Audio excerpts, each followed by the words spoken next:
तुम्हें तुम्हें ये सबसे बड़ा विषय सीखना है। वो दुष्ट आत्माएं जो अच्छे से जानती है परमेश्वर कौन है, इसीलिए उससे डरती है। चाहे वो संसार में गंदे काम कर रही है, गलत काम कर रही है, लोगों की जिंदगी में गड़बड़ कर रही है, फिर भी उन्हें परमेश्वर का डर है, क्योंकि वो तो अशुद्ध आत्माएं हैं। जैसे परमेश्वर सामने आता है प्रभु यीशु, तो वो डरते हुए बोल रही है कि हमें पीड़ा ना दे, हमें दुख ना दे, हमें इससे ना निकाल, हमें इस देश से ना निकाल। और ऐसे लिखा, हमें अथाह गढ़े में मत डाल। अथाह गढ़ा मतलब नरक कुंड में मत डाल। ऐसे उन दुष्ट आत्माओं ने कहा, विनती की। फिर यीशु मसीह को उन्होंने कहा, जो सुअर चर रहे थे ना, कहा इनके बीच में हमें जाने दे। तो यीशु मसीह ने जाने दिया, हाँ आज्ञा दे दी, हाँ तुम उनमें जाओ। लेकिन अब सवाल ये है कि वो सुअर पहाड़ी से गिरकर नदी में सारे डूब मरे। ये विषय को यीशु मसीह जानता था या नहीं जानता था? ये विषय है, यीशु मसीह को पता था ऐसा होने वाला है या नहीं? उसको पता था कि ऐसा होगा, क्योंकि वो प्रभु है, ठीक है। लेकिन इसमें अगर आप इंटरनेट से सर्च करोगे या कई अगुओं का प्रचार सुनोगे, तो ऐसे भी विचार हैं कि यीशु मसीह ने उस सुअर के अंदर चले जाने के लिए इसलिए कहा था क्योंकि बाइबल के मुताबिक वो अशुद्ध पशु थे, अशुद्ध जानवर थे। और परमेश्वर चाहता था कि ये जो लोग हैं ये अशुद्ध जानवरों को मत, है ना, इनका कारोबार करें। तो इसलिए उनके विचार थे, इसलिए उनमें जाने दिया कि ये मर जाए, खत्म हो जाए। लेकिन इससे हमारे फेथ का क्या मीनिंग है? हमारे सही से परमेश्वर पर विश्वास करने का क्या मीनिंग है? ये अंडरस्टैंड करना बड़ा जरूरी है। क्यों सुअरों को अंदर दुष्ट आत्मा को जानने के लिए, बैठने के लिए यीशु मसीह ने कहा? इसके लिए हमें परमेश्वर का वचन पढ़ना क्यों जरूरी है, समझना क्यों जरूरी है? इसलिए मैं तुम्हें सबसे पहले उत्पत्ति 1 अध्याय में लेकर जाना चाहता हूं आज। इसको ध्यान से समझना क्या विषय है, ठीक है। तो सबसे पहले एक की अगर 12 और 13 वचन पढ़ते हैं हम, तो इससे पहले परमेश्वर ने भूमि बनाई, ये किया ना, समुद्र को अलग किया, पानी को अलग किया। लेकिन अगर हम 11 पढ़ते हैं तो 11 से लिखा, फिर परमेश्वर ने कहा पृथ्वी से हरी घास तथा बीज वाले छोटे छोटे पेड़ और फलदायी वृक्ष भी जिनमें बीज उन्हीं में एक एक जाति के अनुसार और पृथ्वी पर उगे, और वैसा ही हो गया। इस प्रकार पृथ्वी से हरी घास और छोटे छोटे पेड़ जिनमें अपनी अपनी जाति के अनुसार बीज होता है, और फलदायी वृक्ष जिनके बीज एक एक की जाति के अनुसार उन्हीं में होते हैं, उगे। और परमेश्वर ने देखा कि अच्छा है। आमीन, हालेलुया। सुनो ध्यान से, जब परमेश्वर ने जितने वृक्ष, पेड़ पौधे, सब चीजें उनको बनाना था, तो परमेश्वर ने उन्हें बोला, है ना, वर्ड बोला बनाने के लिए। और जब वर्ड बोला बनाने के लिए, तो लिखा वो वैसे बन गए, उग गए। और जैसे वो उगे तो परमेश्वर को देखकर क्या लगा? मेरा काम है बहुत अच्छा है। परमेश्वर ने क्या कहा? मेरा काम है बहुत क्या है? अच्छा है। उसके बाद और भी देखते हैं, 20 से लेकर 22 तक देखते हैं, ठीक है। फिर परमेश्वर ने कहा जल जीवित प्राणियों से बहुत ही भर जाए, और पक्षी पृथ्वी के ऊपर आकाश के अंतर में उड़े। इसलिए परमेश्वर ने जाति जाति के बड़े बड़े जल जंतुओं की और उन सब जाति जीवित प्राणियों को भी सृष्टि का जो चलते फिरते हैं और जिनमें जल बहुत ही भर गया, और एक एक जाति के उड़ने वाले पक्षियों को भी सृष्टि की। और परमेश्वर ने देखा कि अच्छा है। फिर से परमेश्वर ने पानी के अंदर जितने भी जीव जंतु वो बनाए, पक्षियों को बनाया, बड़े बड़े जीव जंतुओं को बनाया, और अपने वर्ड को जो उसने बोलकर बनाने के बाद क्या कहा? अच्छा है, बहुत अच्छा है। क्या है? ठीक है। और फिर उन्हें आशीष दी। परमेश्वर ने यह कहकर उनको आशीष दी, फूलों फलों और समुद्र के जल में भर जाओ और पक्षी पृथ्वी पर बढ़े। तो ये आशीष दी। ठीक है, थोड़ा सा और पढ़ते हैं 24 से भी। फिर परमेश्वर ने कहा, पृथ्वी से एक एक जाति के जीवित प्राणी और घरेलू पशु और रेंगने वाले जंतु और पृथ्वी के वन पशु और जाति जाति के अनुसार उत्पन्न हो, और वैसा ही हो गया। इस प्रकार परमेश्वर ने पृथ्वी के जाति जाति के वन पशुओं को और जाति जाति के घरेलू पशुओं को और जाति जाति के भूमि पर सब रेंगने वाले जंतुओं को बनाया।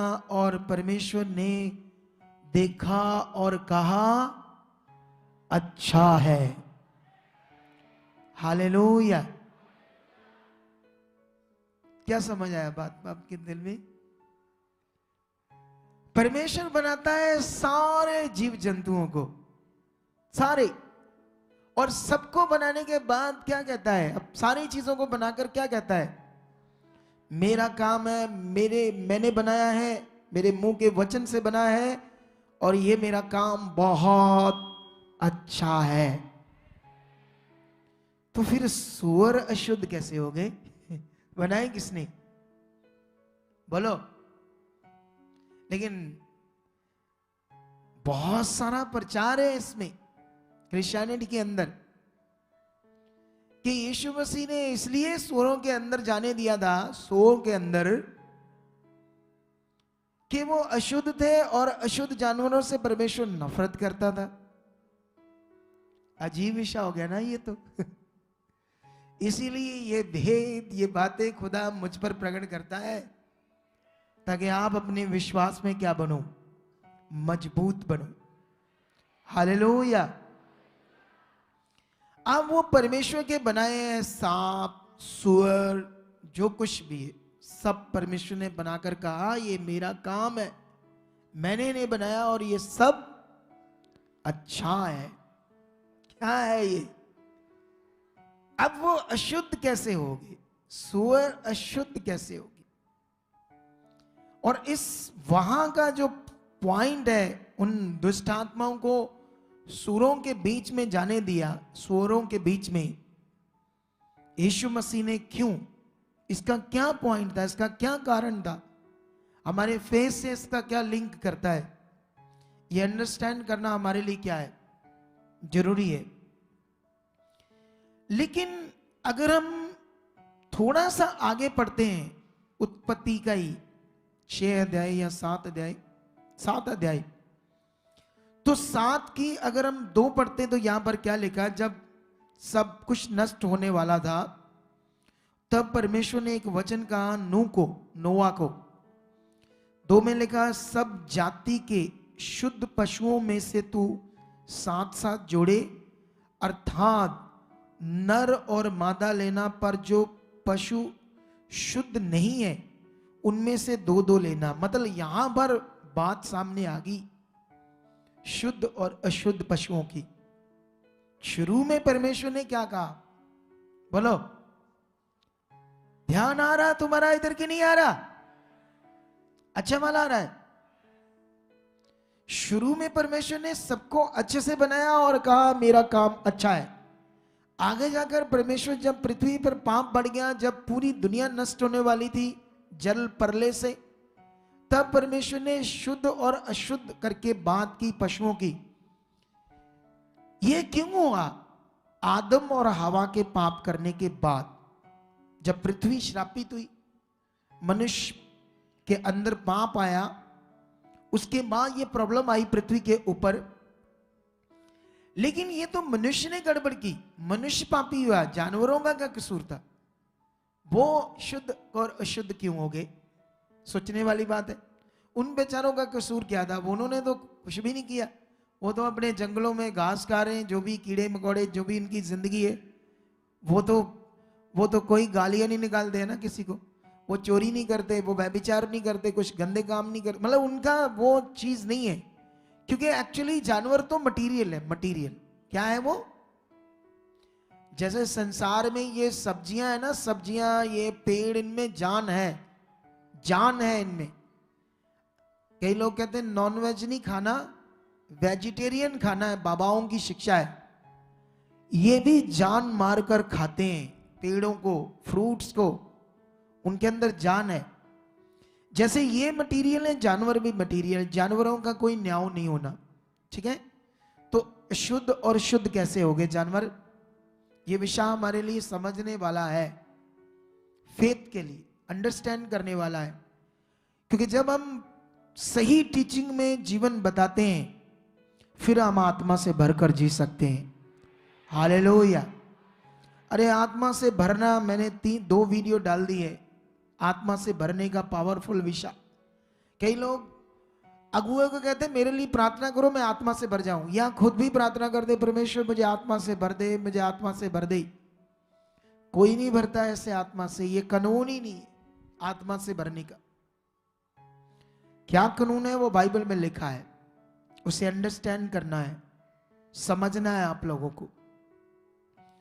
तो यहां पर पाप होने के बाद अब परमेश्वर चाहता था कि उन्हें शुद्ध और अशुद्ध का विषय समझ आए, पवित्र और अपवित्र का डिफरेंस जो मनुष्य के श्रापित होने के बाद उन लोगों के कारण आ गया है। तो उसने जानवरों के बीच में भी ऐसी बात रख दी ताकि उनके दिमाग में अपवित्र और पवित्र का डिफरेंस, फर्क रखकर वो अपना जीवन जिए। बस ये विषय था। वैसे जानवर कोई भी शुद्ध या अशुद्ध नहीं थे, वो सिर्फ इंसान के लिए बात थी ताकि इंसान को ये डिफरेंस परमेश्वर अब दिमाग में लाना चाहता था। क्योंकि किसी चीज से ही लाएगा परमेश्वर, कैसे लाएगा, है ना? हवा में बात तो नहीं करेगा, हवा में कहेगा पवित्र है, ये शुद्ध है, अशुद्ध है।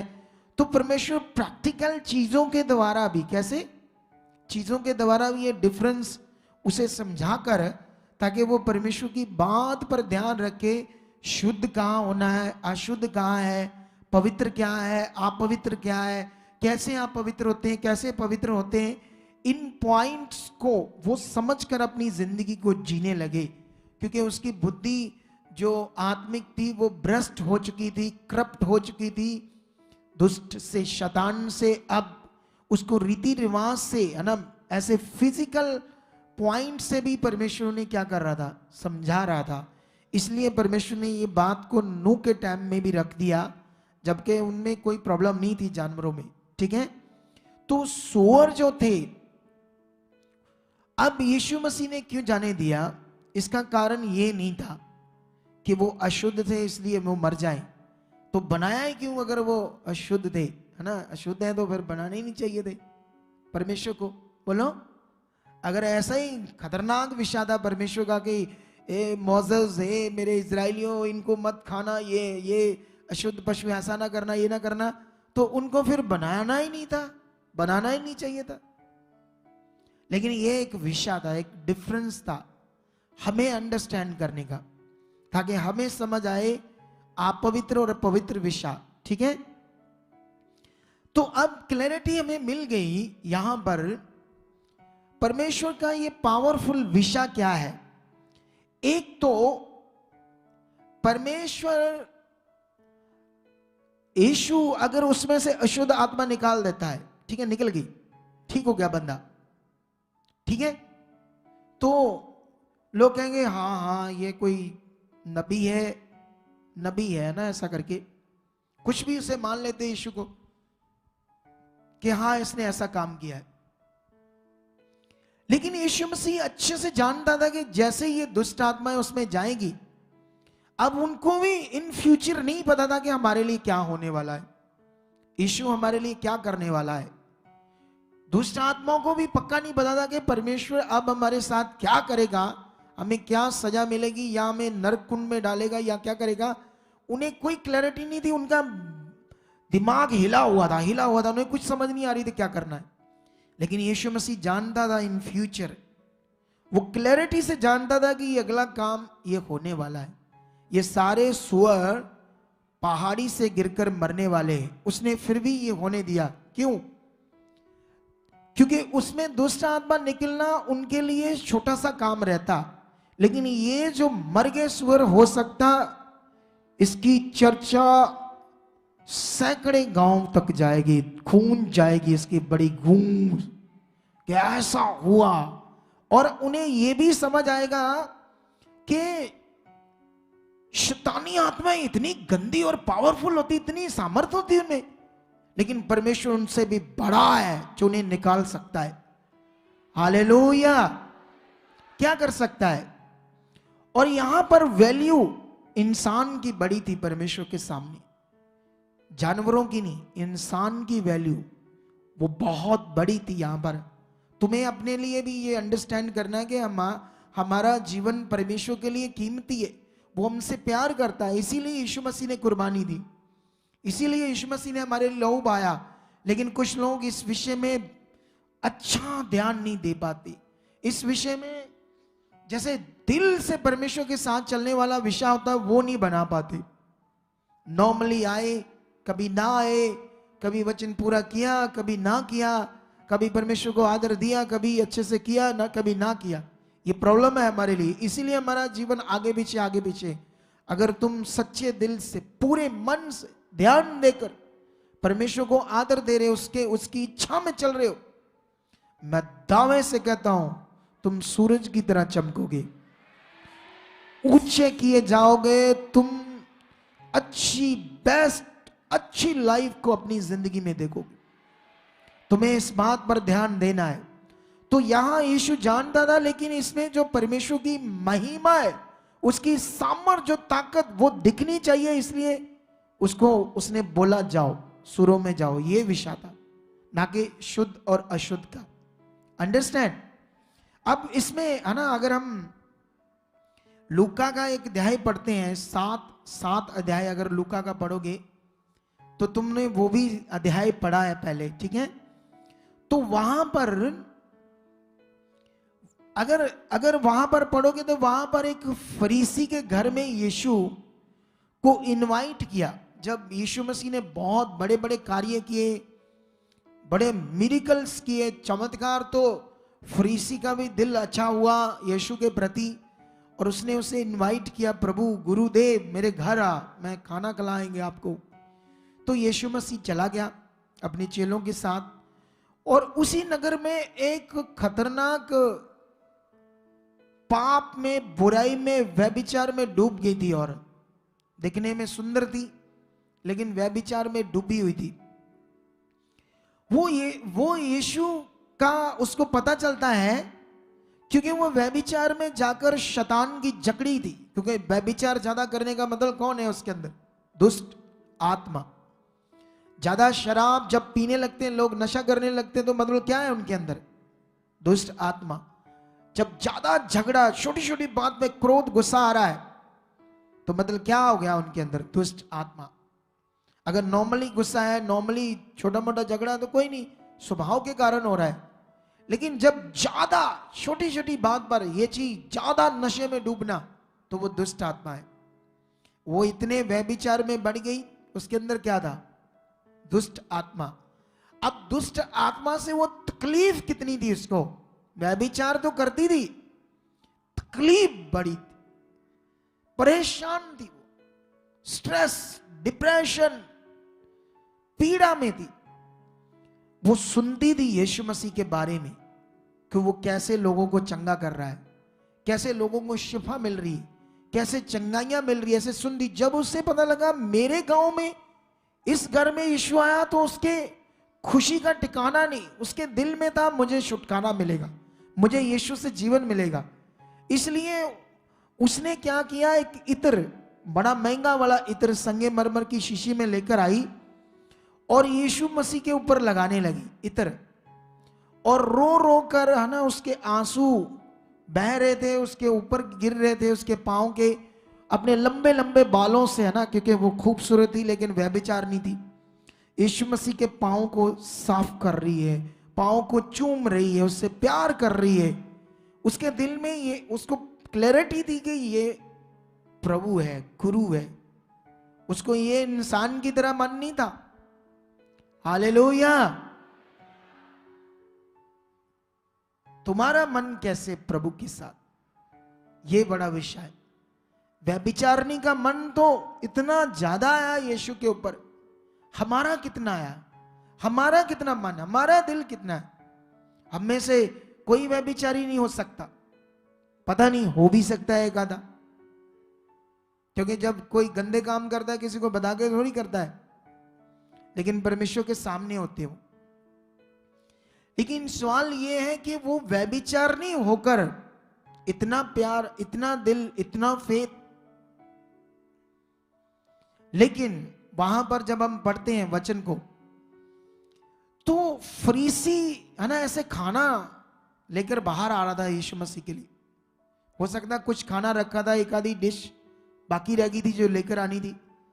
जैसे वो लेकर आ रहा है, एकदम से उसका ध्यान पड़ता है कि वो यीशु के पैर चूम रही है, उसको बाल उसके ऊपर बखेरे हुए अपने, उसको धक्का सा लगा। कहता भूल होगी मुझसे, अगर ये गुरु होता तो इसको अपने पांव के पास भी ना आने देता, हाथ भी ना लगाने देता। मैंने सोचा ये तो बड़ा गुरु है, ये तो कुछ भी नहीं है।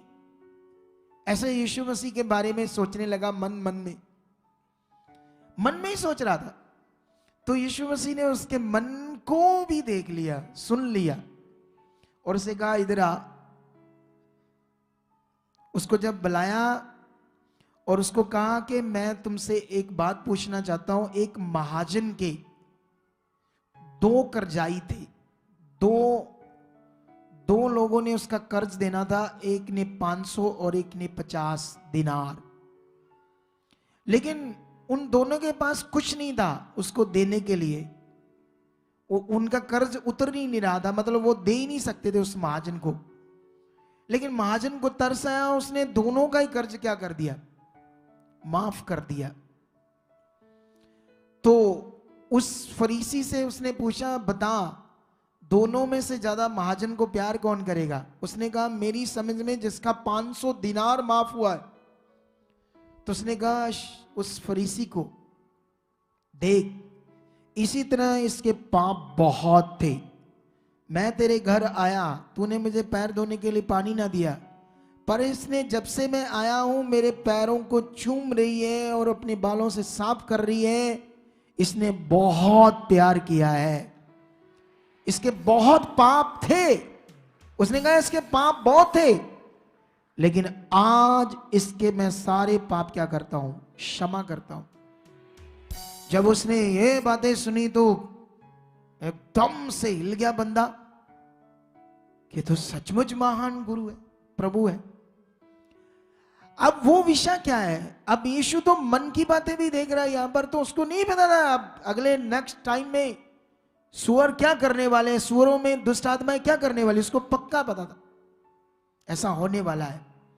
वो खुदा की पावरफुल महिमा के लिए यीशु मसीह ने वो काम होने दिया, ताकि हम लोगों को ये बात समझ आए परमेश्वर कितना ताकतवर है, कितना सामर्थी है।